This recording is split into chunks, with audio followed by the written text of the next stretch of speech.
Hi everyone! I'm Emmy Grace, isang homeschooling mompreneur na kumikita habang nasa bahay. And welcome back to Graceful Homeschooling. So if you've ever asked yourself, pwede ba akong kumita sa Shopee kahit wala akong sariling produkto or sariling product? Ang sagot ay yes, possible. Actually, meron na ngayon na mga kumikita ng 1,000, 5,000, minsan umaabot ng 10,000 every month just by sharing Shopee affiliate links. Pero bago ka ma-hype, let's talk real talk muna. So hindi lahat ng sumali ay kumikita agad. And ayaw ko naman na sumali ka tapos madidisappoint ka lang. So today, pag-usapan natin ang Shopee Affiliate Program.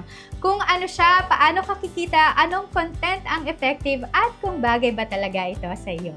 So, yung Shopee Affiliate is a free program kung saan kikita ka ng commission by promoting Shopee products using your own unique link. So, hindi mo kailangan ng sarili mong produkto, hindi rin kailangan ng inventory, and no customer service worries. Pero ang tanong, paano ka kikita? So, kapag may bumili through your Shopee Affiliate link, kahit hindi ikaw ang nagbenta, may commission ka. Pwede mo itong i-share sa Facebook page mo or profile, TikTok, Instagram, YouTube, or kahit sa group chat nyo ni Kumare. But, hindi ito instant income. So, hindi rin ito post and earn habang tulog ka agad-agad. Okay? You need strategies pa rin, and then you also need consistency, and syempre, kailangan nag-a-add kayo ng value to your audience. So, pag-usapan natin, paano ba tayo sasali? Ito yung step-by-step process. So, i-visit nyo lang yung affiliate.shopee.ph and then mag-login kayo with your Shopee account.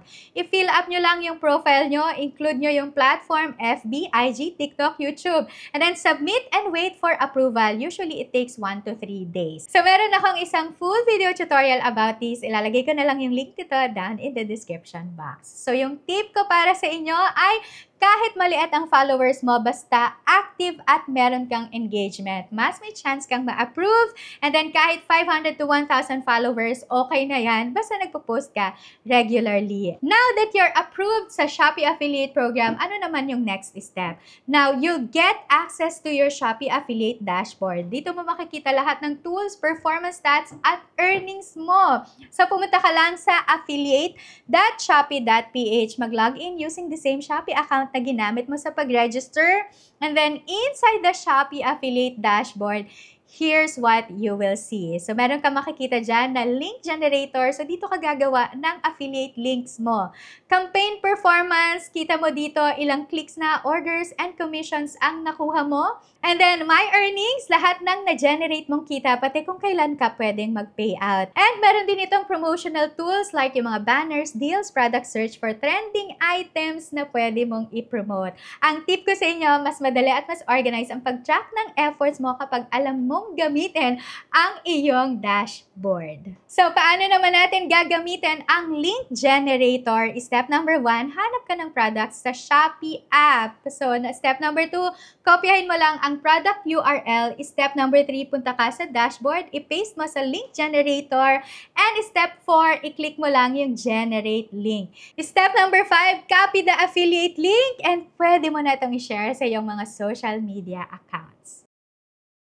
Now, you can post that link sa caption ng Shopee haul post mo, comment section ng unboxing video, IG story using the link sticker, and pwede din sa YouTube description. Even sa private group chats, pwede mo rin i-share yung mga links na to. So now, ang question, how do you earn? So kapag may bumili, using your link within 7 days, kahit ibang product pa ang i-check out nila, you will earn a commission. So, example, may nag-click ng link for a planner pero instead, bumili sila ng ballpen. Counted pa rin yan basta through your link sila pumasok sa Shopee. Pag-usapan naman natin ang commission rate. So, usually, yung commission rate ay between 3% to 10% depending on the product category. Syempre, mas mataas pag Shopee Mall items. Pero mas mababa naman pag groceries or kaya yung mga low margin items. Paano naman ang payment method? So, yung payment method ay through Shopee Pay if you prefer fast and in-app payment. Bank transfer din yung isa kung gusto mo naman diretso na agad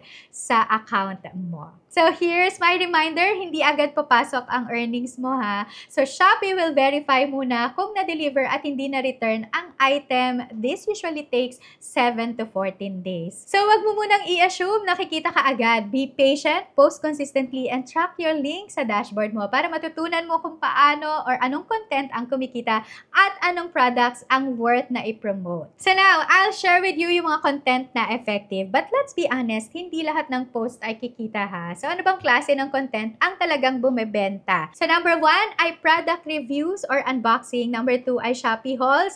Number 3 ay yung mga tutorials or how-to videos. And number 4 ay yung mga boodle lists. Pero don't forget your call to action. Now, pag-usapan natin yung mga pros and cons. So, yung mga pros nito ay wala kang kailangang napuhunan.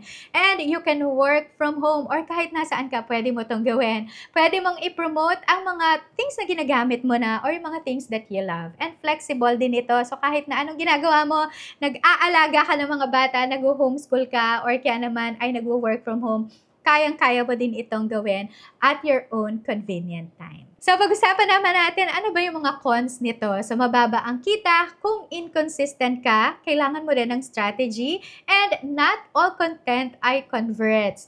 Kailangan mong i-build ang trust ng audience mo. But remember, kung value-driven ang content mo, babalik at bibili ang mga audience mo. So, ito lang yung mga important reminders bago ka sumali. Please, no fake reviews or misleading claims. Don't spam. Baka maban ka sa program. But ang gawin mo ay be honest with your reviews. Know your niche. So, mas madali i-market kapag alam mo kung sino ang kausap mo. So, example, mga moms, students, small business owners. And think about this. How can I help my audience through this content? So now, ang question, should you try Shopee Affiliate? Kung ikaw ay content creator, stay-at-home mom, student, or someone na madalas nang mag-share ng Shopee finds, yes, this is worth exploring. But always, always remember that this is not overnight success. It takes effort then.